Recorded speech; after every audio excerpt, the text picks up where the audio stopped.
cabinet we have, on your restroom, Uh-huh. you have to change that Oh, okay.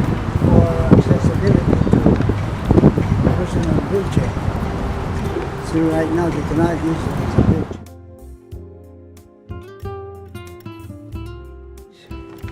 Well, I was born in the little barrio of Nueva Ecija, and it's a barrio of Licab, which is almost on the tail end of the province between Pampanga and Tarlac.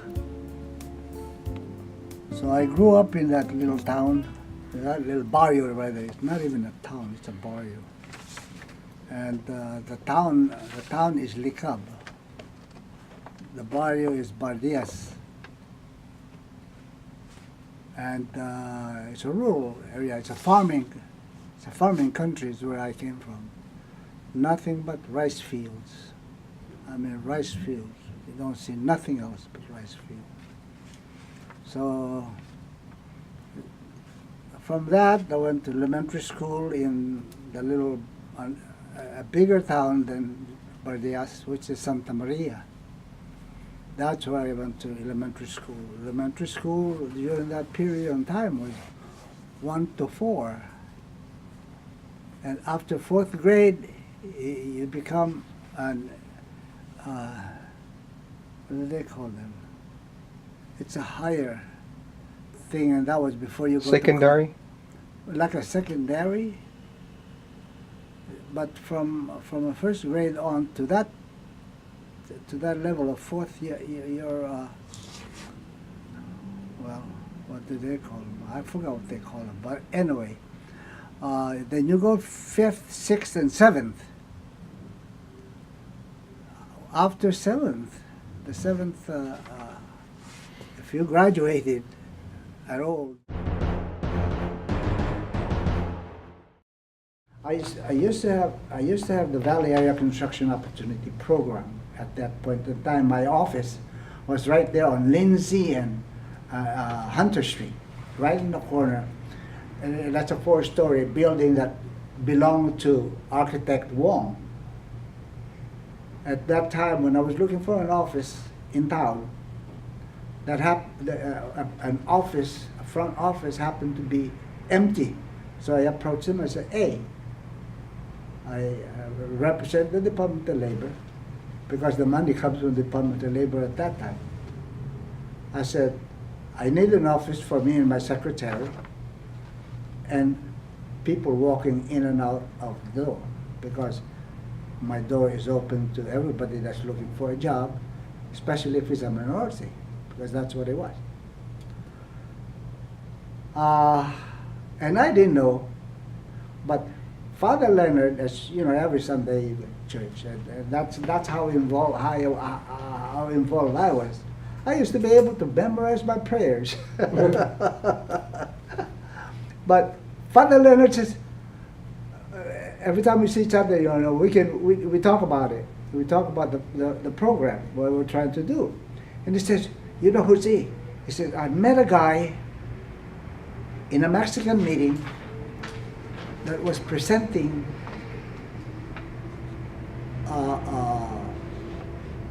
how to get housing for the Mexican in the redevelopment area." And I said, "Oh," I said, "So what's his name?" "His name is Ted Lee." I said, "Ted Lee?" And I said, "Padre," I said, "he offices in the same building I do." But I didn't know what he does. Okay, he's an attorney, so I never bother him. They go. We have a hallway that we pass through, right? So every time they pass through or go to lunch or something like that, they'll have to pass through my office because of the passageway. And so he told me his name is Ted Lee. So now I start watching him. I start watching this group of people, and he's the only Chinese. The rest of them are all white, right? So I couldn't get lost. So when he passed by, I says, "Mr. Lee," I says, "I'm Jose Bernardo, I'd like to meet you." So he said, "Yeah, come by." Business guy. So he's always looking for business, right? I introduced him. I told him what I do. because they didn't know what I was doing either. And they're a group of white people. They're all partners, you know, as a group. And so we got to talking, and he says, "Yeah, yeah, Jose." He says, that's when he was just trying to open up a job in in the field of housing. And HUD was brand new. HUD was really brand new, because I went to Portland for a month and a half when the book for HUD was being developed. So I met most of the FHA people in Sacramento, because the center of the study was done in Portland, where Alaska, Seattle, California, and Hawaii all come together. And so I met Ted, and so Ted says, "Jose," he says, "I'm working with this group, which is the Mexican group. But goddamn, people said they can never get together." I said, "What do you mean?" He said, "Yeah, I meet and I meet and I meet. Nothing happened. They can't make up their mind." And so here I am doing all this work, trying to find how I can help them. But he didn't know about the Filipino people. I was going to say, "Oh, they're just as bad as the Filipinos." I didn't tell him that, because I really didn't know the Filipino group. The only one I knew was the Filipino Catholic Association. That's the only one I knew. So he says to me, "So let's go have lunch. We'll talk. I'll tell you what I'm doing." So he did. And that was the beginning. He says, then he told me what his idea. It's really an idea of his. And so he had, remember I told you, the building belonged to architect Wong? Oh. So Wong is involved in it, right? On his work. And he's an attorney, so he's doing all the paperwork from HUD's point of view.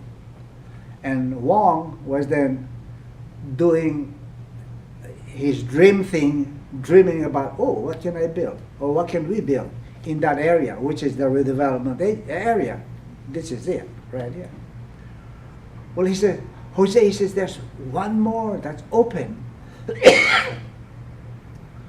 But he says, I can't promise you, but I'll keep working with this group, and they'll just ask them to make up their mind. And they can't make up their mind, we'll talk business. I said, good. I said, okay. So we came here and looked at the area. This was a big hole. I mean, a big hole. I'd say probably a sucker maybe 10 foot down there, deep. And they have fence all around. He said, Jose, he says, this one right here is empty. Nobody owns it. And so, this is where we could put your group. Oh, I said, you know, I see, there's that hope, that opening, that makes you say, I want to work on it. And the more you work on it, the more enthused you become, and the more you look for things that you can do to make it happen. Okay, that would be the impetus in the making of the Filipino Center. I didn't even know what the name would be. But as the group gel, you begin to talk about, well, what are we going to do? You know, what are we going to do? Well, as we meet, then we begin to talk about gelling this, making an organization so that redevelopment agency would know who they're talking to, right? And we didn't have no money, so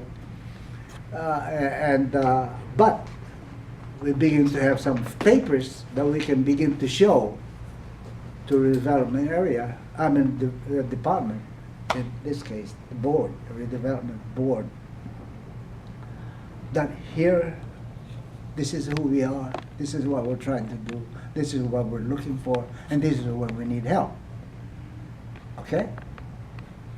And so, the city of Stockton now has reserved this lot for the Mexican people.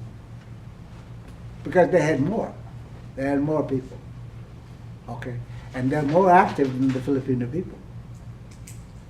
You know, they raise hell in the street and all of that. Filipino people, you never seen them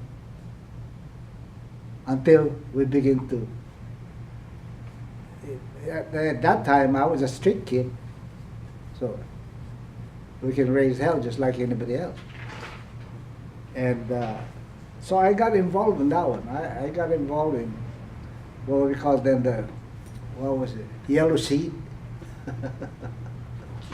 And I got involved in that one.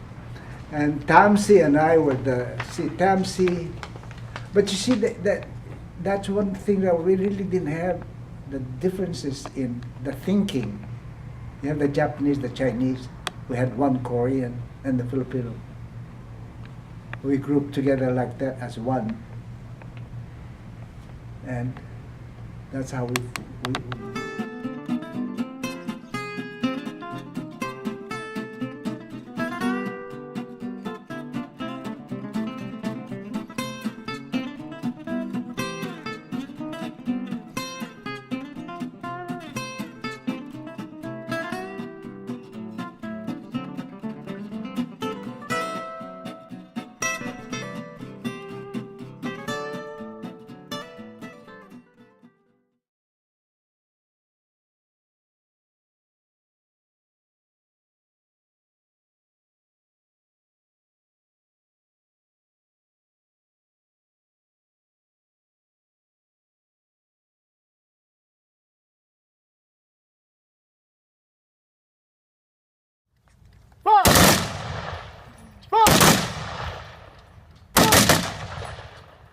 Present. Oh.